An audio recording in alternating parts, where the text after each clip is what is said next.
नमस्कार. तर इंद्रायणी या मालिकेच्या आजच्या भागात आपण पाहणार आहोत की मोठ्या बाई इंदूला रागाने हाताला पकडून खेचत बाहेर घेऊन येतात आणि इकडे तिकडे बघत तिला म्हणतात की अगं ये, किती वेळा सांगितलं तुला की त्या फिरंगीच्या पुढे पुढे करायचं नाही म्हणून.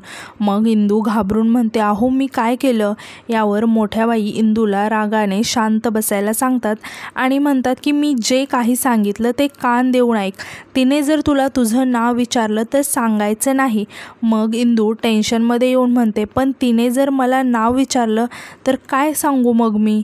मग मोठ्या बाई इंदूला म्हणतात की काही सांग, चिंगी मिंगी डिब्बी बिब्बी काही सांग, पण तुझं खरं नाव सांगायचं नाही. एलिझाबेथ जरी सांगितलं ना तरी काही हरकत नाही. आणि रागात म्हणतात की आणि सांगितलंस ना तर गाठ माझ्याशी आहे. मग हे ऐकून इंदू खूप घाबरते. त्यानंतर मोठ्या बाई तिथून निघून जातात. इंदू बिचारी इकडे खूप टेन्शनमध्ये येते. आता यानंतर आपण इकडे पाहतो गोपाळ त्याच्या मित्राशी म्हणजे इम्रानशी बोलत असतो आणि इम्रान त्याला म्हणत असतो की गोपाळ, तुझा मायक्रोस्कोप येईल ना. नाही, माझे बाबा आता तालुक्याला जाणार आहेत ना, तर ते माझ्यासाठी घेऊन येणार आहेत म्हणून म्हटलं. मग गोपाळ खूप रागाने त्याच्याकडे बघायला लागतो. मग इम्रान म्हणतो की तू माझाच वापर. नाहीतर तितक्यात तिथे अंताजी येतात आणि गोपाळकडे बघून म्हणतात की गोप्या, इम्रान के साथ क्या खुसूर फुसूर चल रहा है तेरा. मग गोपाळ म्हणतो की काय नाही, ते अभ्यासाविषयी बोलत होतो जरा. मग अंताजी म्हणतात की हो चालेल. आणि ते गोपाळच्या मित्राला म्हणजे इम्रानला म्हणतात की वडिलांनी यावेळेस खूप डेअरीमध्ये घोटाळा केला आहे, खूपच पैसा झाला असेल ना तुमच्याकडे, बरे आहेत ना सगळे घरातले. मग इम्रान म्हणतो की हो बरे आहेत. मग यावर अंताजी म्हणतात की हो, ते बरेच असणार ना, ज्यांना गंडवलंय ते लोक दुःखात आहेत. मग हे ऐकून इम्रान घाबरून बघायला लागतो. मग अंताजी इम्रानकडे बघून हसायला लागतात. यानंतर इम्रान गोपाळला म्हणतो की ऐक ना, माझे बाबा आणतील ना 2 मायक्रोस्कोप, तू नको टेन्शन घेऊस. मग गोपाळ म्हणतो की अरे बाबा करतो म्हणालेत काहीतरी. मग अंताजी गोपाळकडे जातात आणि गोपाळला म्हणतात, काय मिजाज मारतोय हा इम्रान. तर मग इम्रान म्हणतो की काय नाही आहे. मग अंताजी म्हणतात की अरे काय आहे सांग ना, सांग, काहीतरी घ्यायचं होतं ना. मग गोपाळ म्हणतो की ते मायक्रोस्कोप घ्यायचं चाललेलं. मग अंताजी म्हणतात की अरे मग एवढा विचार कसला करतोय, चल घेऊन टाक. गोपाळ खूप आश्चर्याने अंताजीकडे बघत असतो. अंताजी म्हणतात की कितीला येतं ते. मग इम्रान सांगतो की 4500. मग अंताजी खिशातून पैसे काढतात आणि गोपाळला देत म्हणतात की हे बघ, ह्यातले 4500 घेऊन टाक आणि घे मायक्रोस्कोप. तर गोपाळ म्हणतो की नाही नको काका. तर इम्रान म्हणतो की अरे देता येतं तर देता येते तर घे ना. तर गोपाळ इम्रानला म्हणतो की बरं आहे, परत आपण या विषयावर बोलूयात, आता तू जा इथून. मग इम्रान तिथून निघून जातो. इकडे अंताजी गोपाळला म्हणतात की गोपाळराव, अरे घे. मग गोपाळ म्हणतो की नाही घेतलं असतं, पण बाबा काहीतरी पैशांची जुळवाजुळव करतो म्हणालेत. मग अंताजी गोपाळला म्हणतात की अरे इथे हुकुमी एक्का आहे आणि कुठे दुर्रीतिरीच्या मागे लागतोय, घे मग. मग गोपाळ म्हणतो की नाही तसं नाही आहे. मग अंताजी म्हणतात की अहो गोपाळ शेठ, तुम्हाला तुमच्या पिताश्री सारखाच आमचा पैसा नको आहे का. तर गोपाळ म्हणतो की नाही तसं नाही आहे बाबा, मी बाबांना आधीच सांगून ठेवलं आहे ना घ्या म्हणून. मग अंताजी नाराज होतात आणि म्हणतात की ठीक आहे आणि ते तिथून रागाने निघून जातात. गोपाळ इकडे विचारात पडतो. आता यानंतर आपण पाहतो की मोठ्या बाई घाईघाईत एकदम बिछाणा लावत असतात. तितक्यात तिथे अंताजी येतात. अंताजींना बघून मोठ्या बाई म्हणतात की अगं बाई, आलात का तुम्ही, चला तुमच्या आवडीचं जेवण बनवले, गवारीची भाजी, पण थांबा जरा मी तुमच्यासाठी गरम गरम पिठलंच करते. मग अंताजी रागात मोठ्या बाईंना म्हणतात, चल हो तिकडं, लय लाडात यायचं नाही, भूक नाही आहे मला. मग मोठ्या बाई अंताजींना म्हणतात की अहो असं काय करताय, असं पोटावरती राग काढू नये. मग अंताजी चिडून म्हणतात की नाटकं नाही पाहिजेत हा, कळलं ना, आणि पिठल्याचा आग्रह करतेस, काय विष कालवून द्यायचं आहे का. मग मोठ्या बाई म्हणतात की अहो असं का बोलताय तुम्ही. यानंतर अंताजी मोठ्या बाईंना विचारतात की कोणीतरी फॉरेनची बाई आली आहे म्हणे आपल्या घरी, कुणी पाठवलं आहे तिला. मग मोठ्या बाई सांगतात की निगोस्कर महाराजांनी पाठवलं आहे तिला, काहीतरी डाकू फिल्म करायची आहे. मग अंताजी चिडून म्हणतात की अगं डाकू फिल्म नसते, ते डॉक्युमेंटरी फिल्म असते ती. आणि त्यात काय दाखवणार आहेत, तुमचा दळभद्रीपणा, मुलीच्या आयुष्याचं केलेलं वाटोळं, नवऱ्याला फसवलेलं, स्वार्थाने बरबटलेली बाई आनंदीबाई हे दाखवणार आहेत का? मग हे ऐकून मोठ्या बाई खूप रागात येतात आणि रागाने अंताजींना म्हणतात की बस, खूप झालं आता तुमचं, हे सगळं मी माझ्या पोरीच्या सुखासाठी असं म्हणून त्या शांत होतात. मग अंताजी मोठ्या बाईंना म्हणतात की अडकला ना, सुख शब्द घशात अडकला ना, त्या भिकारी जावयाला शब्द देताना शब्द घशात अडकला असताना तर माझ्या पोरीचं भलं झालं असतं. नालायक बाई कुठली. आणि अंताजी झोपून घेतात. तर मोठ्या बाई अंताजींना उठवत म्हणतात की ओ, इथे नका झोपू तुम्ही. अंताजी रागाने म्हणतात की काय काय म्हणालीस तू? अंताजी दिग्रजकर म्हणतात मला, तुला इथे झोपू देतो, नशीब समज तुझं. मग मोठ्या बाई म्हणतात की हे बघा, माझी चूक झाली, हात जोडते तुम्हाला, पण रोज रोज मला असं सुनावू नका. ती फॉरेनची बाई आज इथे खोलीत झोपणार आहे आपल्या. मग अंताजी शॉक होऊन म्हणतात की काय, ती फॉरेनची बाई इथे झोपणार आहे आपल्या खोलीत?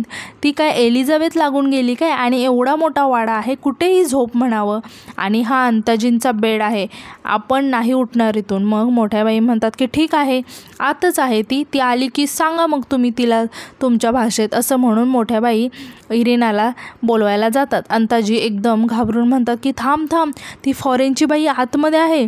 आणि अंताजी म्हणतात की आधीच सांगायचं ना, मग मला इंटरनॅशनल अपमान कर माझा. आता ही बाई माझा अपमान करते आणि त्या बाईला इथं झोपायचं आहे, वाटळ झालं आहे आमच्या आयुष्याचं, असं बडबड करत अंताजी तिथून निघून जातात. अंताजी गेल्यानंतर मोठ्या बाई मोठ्याने हसायला लागतात आणि म्हणतात की अंताजींचा बेड म्हणे. आता यानंतर आपण इकडे पाहतो की इंदू गोधडी घेऊन येत असते. तितक्यात नारायणी इंदूजवळ येते आणि इंदूला बघून म्हणते की इंदू, अगं इतक्या रात्री गोधडी घेऊन कुठे निघालीस? मग इंदू सांगते की ते झोपायला. मग नारायणी म्हणते की झोपायला आणि बाहेर? तर इंदू म्हणते की बाहेर नाही गं, मंदिराच्या आत झोपते मी.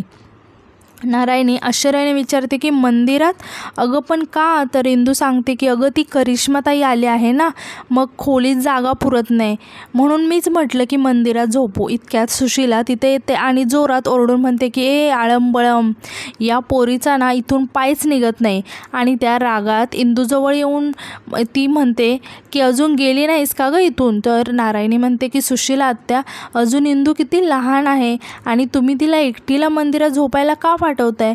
मग सुशीला थोडीशी विचारात पडते आणि तिला आठवतं की मोठ्या बाई काय म्हणाल्या होत्या. मोठ्या बाई म्हणाल्या होत्या की सुशीले, तुझा नवरा मोठ्या तोऱ्यात म्हणाला होता की आम्ही तिघीजण इथे राहू, पण रात्री झोपायला मी कामावरती गेल्यावर या दोघीजणी इथेच असतील. आता ही तुझी तिसरी करिश्मा कुठे झोपणार? जर तुझ्या पोरीला घरामध्ये घ्यायचं असेल तर त्या इंदीला बाहेर काढावं लागेल ना, आणि इंदीला घरात ठेवायचं असेल तर तुझ्या पोरीला बाहेर काढावं लागेल. मग सुशीला म्हणते की नाही नाही, त्यात काय विचार करण्यासारखं आहे, मी माझ्या लेकराला, माझ्या करिश्माला आत ठेवेल आणि त्या इंदीला बाहेर पाठवेन. पण या इंदीला कुठे बाहेर पाठवायचं? इकडे सुशीला विचारात पडलेली असते. तितक्यात नारायणी सुशीलाला म्हणते की आत्या, अहो इंदूसुद्धा झोपेल की तुमच्यासोबत, तुम्हाला एवढं काय तिची अडचण आहे? मग सुशीला म्हणते की नारायणीताई, तुमचं बरोबर आहे, पण माणसांनी आपलं आपलंच बघावं. आणि त्या इंदूला म्हणतात की इंदे, तुला बाहेर जाऊन झोपायला काही अडचण आहे का? मग इंदू मानेनेच नाही म्हणून सांगते. तर सुशीला म्हणते की बघा नारायणीताई, तिला काही अडचण नाही तर तुम्ही का बोलताय? आणि त्या इंदूला म्हणतात की इंदे, अगं उद्या शाळेत जायचं आहे ना, उशीर होईल, जा इथून, जा लवकर जाऊन झोप. मग इंदू बाहेर निघून जाते. नारायणी तिला थांबवत असते, मात्र इंदू निघून जाते. यानंतर नारायणी सुशीलाला काही बोलणार, तितक्यात सुशीलासुद्धा तिथून निघून जाते. आता यानंतर आपण इकडे पाहतो इरिना मोठ्या बाईंच्या खोलीत झोपलेली असते. मोठ्या बाई इकडे मोठमोठ्याने घोरत असतात. मोठ्या बाईंच्या घोरण्याने इरिनाला अचानक जाग येते. मोठ्या बाईंच्या घोरण्याने इरिनाला खूपच त्रास होत असतो. ती झोपण्याचं ट्राय करत असते, मात्र तिला काही झोप येत नाही. मग इरिना वैतागून तिचा बिछाना घेते आणि बाहेर येते. आणि वाड्याच्या बाहेर येऊन वाड्याला खूप आनंदाने बघत असते आणि खूप खुश होत असते. आता ती इकडे तिकडे बघत बघत हळूहळू मंदिराच्या दिशेने येते आणि ती मंदिरात येते आणि विठुरायाला नमस्कार करते. आणि तिचं लक्ष अचानक तिथे झोपलेल्या इंदूकडे जातं. इंदू एकटीच मंदिरात शांत झोपलेली असते.